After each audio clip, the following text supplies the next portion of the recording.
দীর্ঘ 18 বছর পর দেশে ফিরে গত বছর 25শে ডিসেম্বর আমি বলেছিলাম দেশ এবং জনগণের জন্য আই হ্যাভ এ প্ল্যান। 12ই ফেব্রুয়ারি জাতীয় নির্বাচনের আগে দেশের বিভিন্ন স্থানে ঘুরে আমার প্ল্যান পরিকল্পনার অনেক কিছু আমি আপনাদের সামনে তুলে ধরেছিলাম।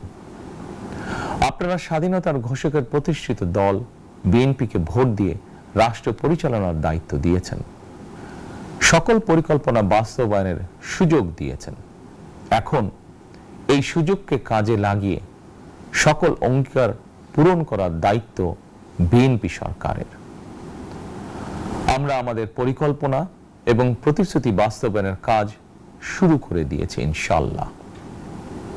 অঙ্গীকার পূরণের এই যাত্রা পথে আমরা ভবিষ্যতের দিনগুলোতেও আপনাদের অব্যাহত সমর্থন প্রত্যাশা করি।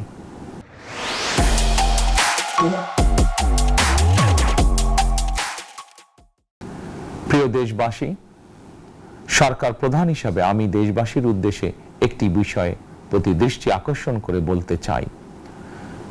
নবগঠিত সরকার গঠনের সুযোগ দিতে যারা বিএনপিকে ভোট দিয়েছেন কিংবা দেননি অথবা কাউকেই ভোট দেননি, এই সরকারের প্রতি আপনাদের সবার সমান অধিকার। বিএনপি সরকার বিশ্বাস করে দল মত ধর্ম দর্শন যার যার, রাষ্ট্র সবার। এই দেশে এই রাষ্ট্রে একজন বাংলাদেশী হিসাবে আপনার আমার আমাদের প্রতিটি বাংলাদেশী নাগরিকের অধিকার সমান। প্রিয় দেশবাসী, আল্লাহ আমাদের সবাইকে নিরাপদ এবং সুস্থ রাখুন। আল্লাহ আমাদের সকলকে ইতিবাচক পরিকল্পনাগুলো বাস্তবায়নের তৌফিক দিন।